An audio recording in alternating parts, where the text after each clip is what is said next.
कथा कहानी किस्सा के दोस्तों को नमस्कार। व्यक्ति अक्सर अपने काम धंधे में इतना डूब जाता है कि उसका डर, उसका लालच और उसकी कल्पनाएं एक दूसरे के साथ घुल मिल जाती हैं। आज प्रस्तुत है ऐसी ही एक रोचक, व्यंग्यपूर्ण और रहस्य से भरी कहानी जो अंत तक आपको बांधे रखेगी। आइए सुनते हैं रूसी कथाकार अलेक्जेंडर पुश्किन की कहानी ग्राहबोफशिक की हिंदी प्रस्तुति ताबूत का सौदागर।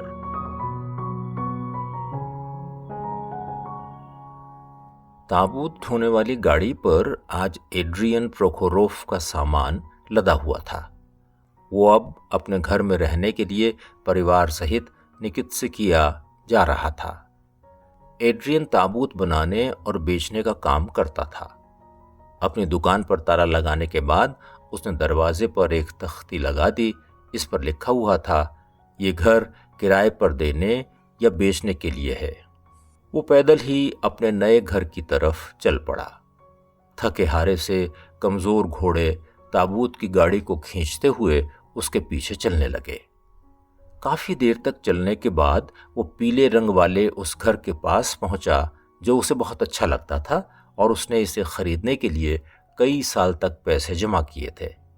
लेकिन ताज्जुब की बात यह थी कि घर के सामने खड़े होकर भी उसे किसी खुशी का अनुभव नहीं हो रहा था।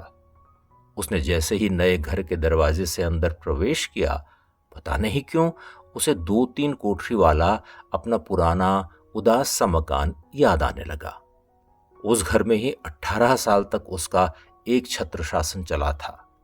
फुर्ती से काम न करने के कारण वो अपने नौकर और बेटियों को इस समय डांटने लगा और फिर उनका हाथ मटाने लगा। घर का सभी साजो सामान धीरे धीरे व्यवस्थित हो रहा था। घर में ही रखे अलग अलग रंगों और आकार के ताबूत, शोक में पहने जाने वाले हैट, काले कपड़े और लालटेन भी करीने से लगा दिए गए। दरवाजे पर क्यूपिड का निशान लगा दिया गया। उसके नीचे लिखा था, यहाँ सादे और रंगीन ताबूत बिकते हैं। पुराने ताबूतों की मरम्मत भी की जाती है। उसकी बेटियां सोने के लिए अब अपने कमरों में चली गई थीं। एड्रियन ने इस नए मकान का एक चक्कर लगाया और फिर खिड़की के पास बैठ गया। उसने नौकरानी को चाय बनाने के लिए कहा। प्रबुद्ध पाठक जानते ही होंगे कि शेक्सपियर और वॉल्टर स्कॉट जैसे महान लोगों ने कब्र खोदने वाले लोगों को खुश और हंसमुख बताया है। लेकिन सच्चाई का आदर करते हुए हम ऐसी बात नहीं कह सकते। एड्रियन ताबूत बनाने के अपने दुख भरे काम के प्रभाव से खुद भी आमतौर पर गुमसुम ही रहता था। वो कभी कभी ही अपना मुंह खोलता था। खिड़की के पास खड़ी होकर उसकी बेटियां जब गली में गुजरने वाले लोगों को देखती थीं, तब वो उन्हें खूब डांटता था। इसके अलावा ताबूत खरीदने आए अपने ग्राहकों से ऊंची कीमत मांगने के बाद सौदेबाजी करते समय भी वो बहुत बोलता था। इस समय खिड़की के पास बैठकर अपनी चाय का 7वां प्याला पीते समय भी एड्रियन उदास सा था। उसे पिछले ही हफ्ते ब्रिगेडियर के अंतिम संस्कार के समय होने वाली भारी बारिश याद आ रही थी। किराए पर उसके जो कपड़े लोग ले गए थे वो बारिश में बुरी तरह भीग गए थे और सिकुड़ गए थे। कई हैट का तो आकार भी एकदम बदल गया था। वो समझ रहा था कि उसके कपड़ों और सामान की जो हालत है, उसे देखते हुए उसे जल्दी ही नुकसान होने वाला है। रसकुलाई में रहने वाले दुकानदार की बीवी त्रुखिना साल भर से बहुत बीमार थी। एड्रियन सोचता था कि त्रुखिना का पति उसकी मौत के बाद उससे ही ताबूत खरीदेगा। क्योंकि वो यहां से बहुत दूर चले गए थे, इसलिए अब वो उससे ही ताबूत खरीदेंगे, इस बात की संभावना बहुत कम थी। वो अपने इन्हीं विचारों में खोया हुआ था कि किसी ने दरवाजे पर 3 बार जोर से दस्तक दी। उसने पूछा, कौन है भाई? दरवाजा खुला तो उसने देखा कि बाहर एक जर्मन व्यक्ति खड़ा है जो दिखने में मिस्त्री जैसा लग रहा था। उसने एड्रियन से हाथ मिलाया और कमरे में आ गया। उसने कहा, मैं तुम्हारा पड़ोसी हूं। गलत समय तुमसे मिलने चला आया, इसके लिए मुझे माफ करना। मैं बस यही चाहता था कि जितनी जल्दी हो सके मैं तुमसे जान पहचान कर लूं। मैं पेशे से मोची हूं और मेरा नाम गॉटलीब शुल्स है। तुम्हारी खिड़की के ठीक सामने सड़क के दूसरी ओर ही मेरा छोटा सा घर है। कल मेरी शादी के 25 साल पूरे हो रहे हैं। हमने एक छोटी सी दावत रखी है। मैं तुम्हें और तुम्हारी बेटियों को भोजन का निमंत्रण देने के लिए आया हूं। निमंत्रण स्वीकार कर लिया गया। एड्रियन ने शुल्स को चाय के लिए पूछा और उसके बाद दोनों बातचीत करने लगे। एड्रियन ने पूछा, और बताओ, काम धंधा कैसा चल रहा है? शुल्स ने जवाब में कहा, बस चल ही रहा है। मैं कोई शिकायत तो नहीं कर रहा, और फिर मेरा काम तुम्हारे काम से अलग तरह का भी है। जिंदा आदमी बिना जूते के जिंदा रह सकता है, लेकिन मरे हुए आदमी को तो ताबूत की जरूरत होती ही है। एड्रियन ने कहा, हाँ, बात तो आपकी सही है, लेकिन अगर किसी आदमी के पास जूते खरीदने के लिए पैसे नहीं हैं, तो वो नंगे पैर चल सकता है। एक भिखारी अगर मर जाए तो उसे तो मुफ्त में ही ताबूत दिया जाता है। दोनों के बीच इसी तरह की बातचीत होती रही। कुछ देर बाद मोची शुल्स घर जाने के लिए उठा और अपने निमंत्रण की बात दोहराते हुए वहां से चला गया। अगले दिन 12 बजे एड्रियन प्रोखोरोव अपनी बेटियों आकुलीना और दारिया के साथ तैयार होकर शुल्स के घर के लिए निकला।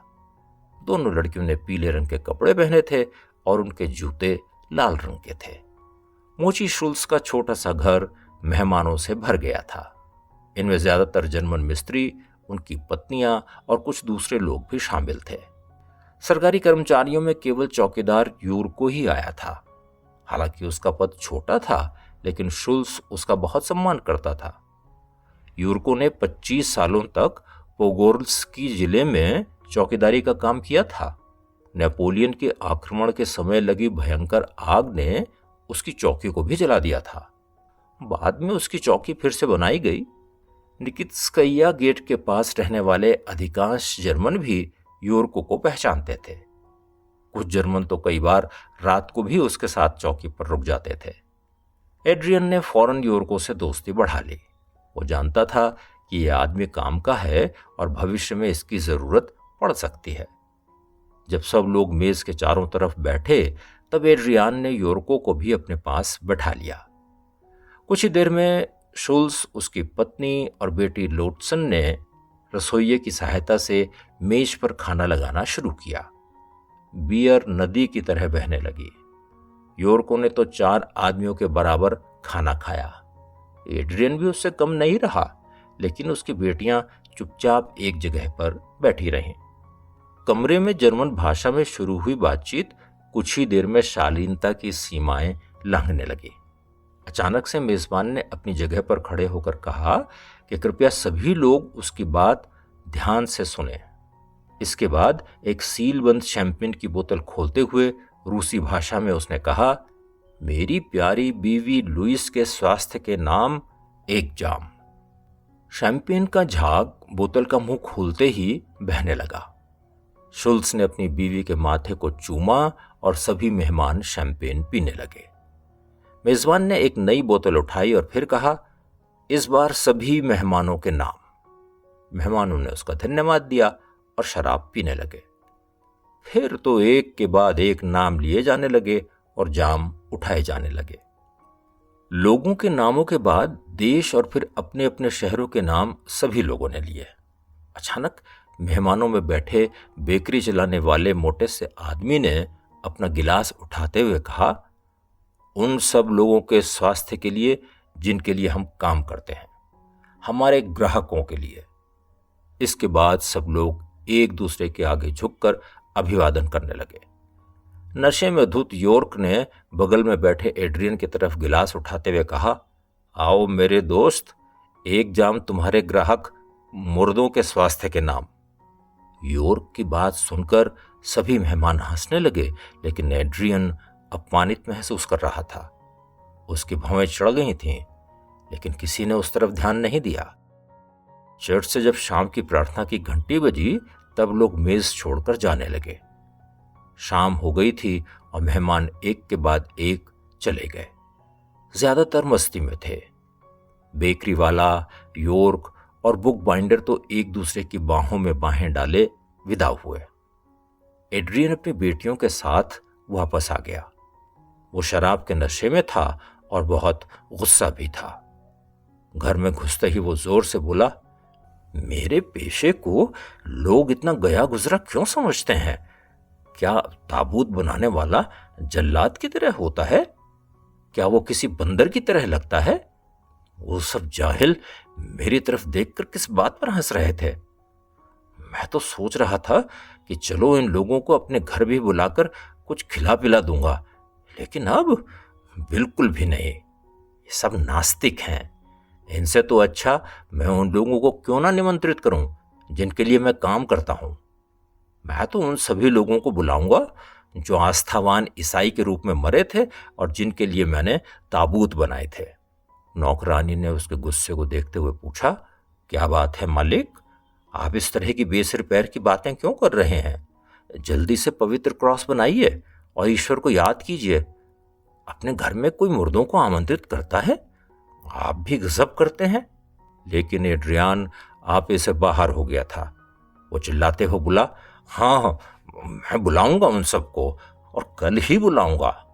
फिर जिनके लिए उसने ताबूत बनाए थे उनको संबोधित करते हुए वो कहने लगा, हे मुझ पर कृपा करने वाले मेरे भाइयों, आप कल शाम हमारे साथ ही भोजन करना। मुझे ईश्वर ने जो कुछ दिया है मैं उसी से आपका आदर सत्कार करूंगा। ये शब्द बड़बड़ाते हुए एड्रियन बिस्तर पर लुढ़क गया और कुछ ही देर में खर्राटे भरने लगा। अभी अंधेरा ही था कि अचानक एड्रियन की नींद खुल गई। उसी रात लंबे समय से बीमार चली आ रही दुकानदार की पत्नी त्रुखीना चल बसी थी। इसकी सूचना देने के लिए एक संदेशवाहक को घोड़े पर एड्रियन के पास भेजा गया। एड्रियन ने उसे 10 कोपेक दिए और कहा कि वो अपने लिए ब्रांडी खरीद ले। इसके बाद वो तैयार हुआ और अपने लिए किराए की एक छोटी घोड़ा गाड़ी द्रोष्की बुला ली। वो रसगुल्लाई के लिए निकल गया। जब वो मृतक के घर पहुंचा तो उसने देखा कि वहां पर पुलिस भी आई हुई है। आसपास के व्यापारी और दुकानदार वैसे ही मंडरा रहे थे जैसे किसी शव को देखकर चील गिद्ध आसमान में मंडराते हैं। मृत त्रुखीना का चेहरा पीला पड़ गया था। शव मेज के ऊपर रखा हुआ था। उसके चारों तरफ रिश्तेदार, नौकर और पड़ोसी खड़े हुए थे। सभी खिड़कियां खोल दी गई थीं, मोमबत्तियां जल रही थीं और पुजारी मृतक की आत्मा के लिए प्रार्थना कर रहे थे। एड्रियन त्रुखीना के भतीजे के पास गया और उसने कहा कि वो अंतिम संस्कार के लिए ताबूत, मोमबत्तियां, कफन और दूसरी सामग्री मुहैया करवा देगा।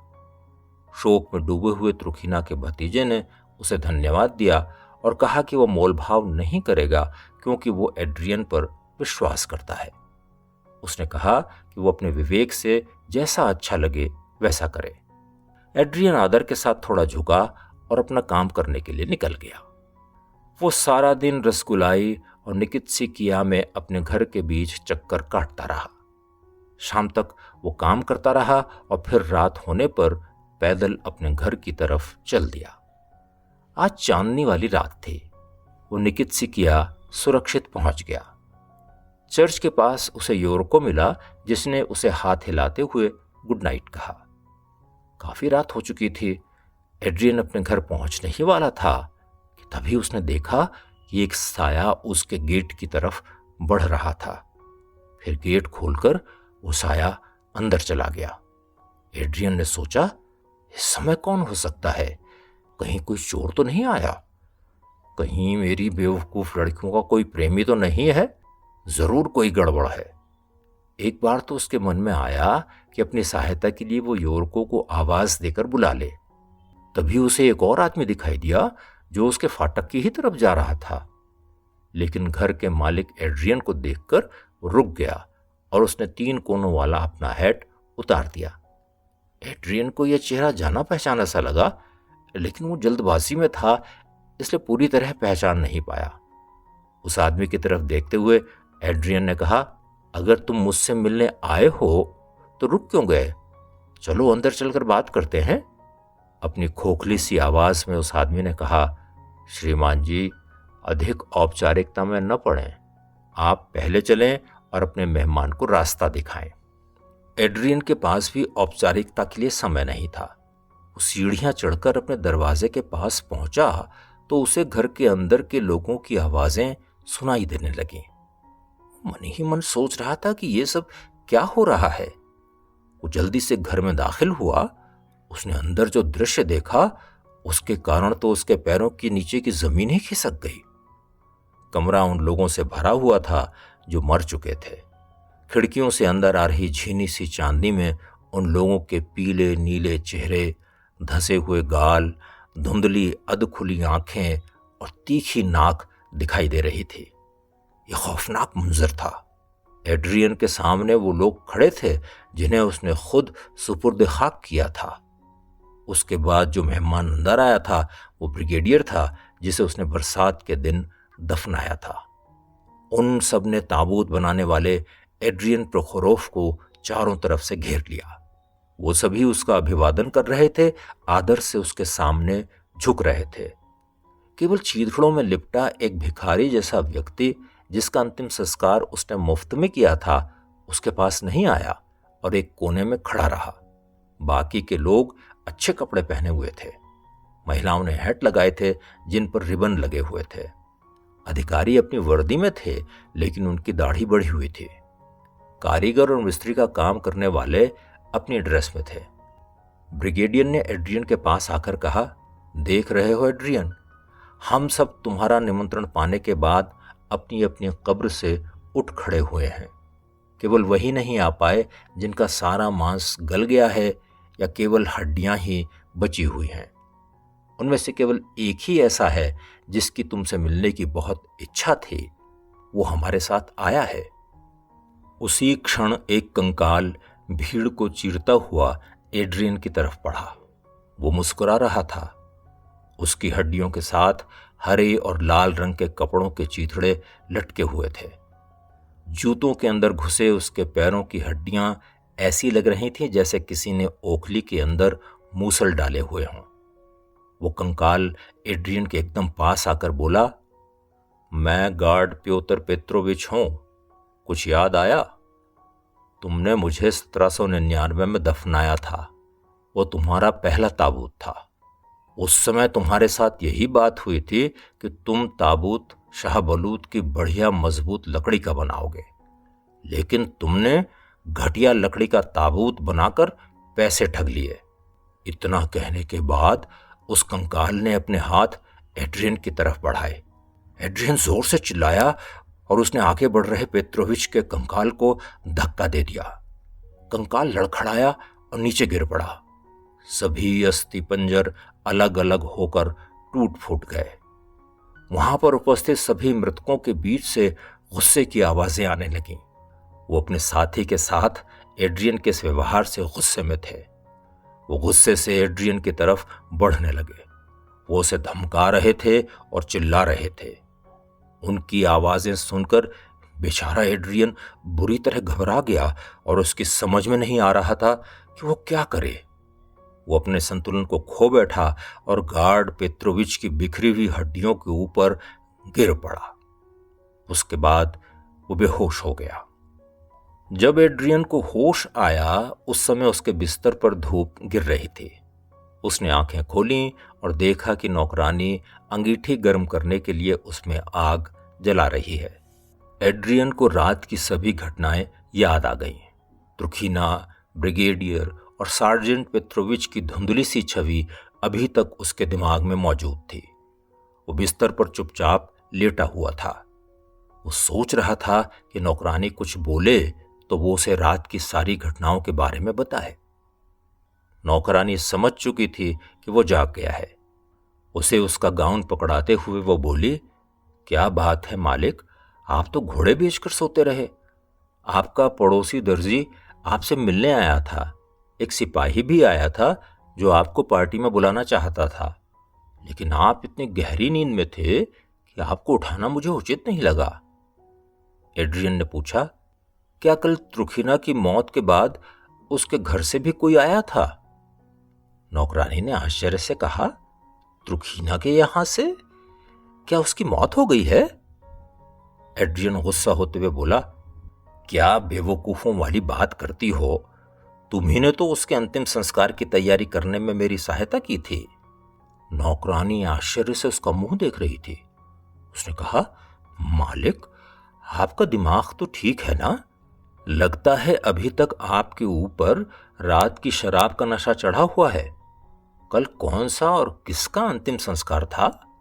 कल सारे दिन आप जर्मन शुल्स के यहां खाते पीते रहे। उसके बाद नशे में धुत आप वापस आए और कपड़े बदले बिना ही बिस्तर पर सो गए। आप अभी तक सो रहे थे।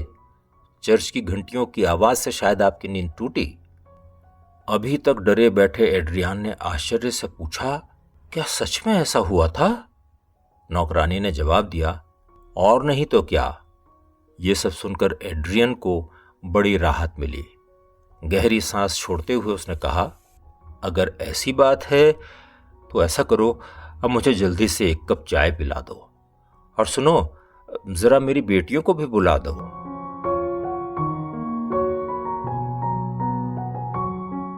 ताबूत का सौदागर। अभी आपने अलेक्जेंडर पुश्किन की रूसी कहानी ग्रेहबोव्शिक की यह हिंदी प्रस्तुति सुनी। अंग्रेजी में इसका अनुवाद द कॉफिन मेकर के शीर्षक से हुआ है। कहानी और लेखक के बारे में और जानकारी आप डिस्क्रिप्शन में देख सकते हैं। कहानी अच्छी लगी हो तो इसे हमेशा की तरह लाइक करें, शेयर करें, हमारे इस चैनल को सब्सक्राइब भी करें। जल्दी मिलते हैं। नमस्कार।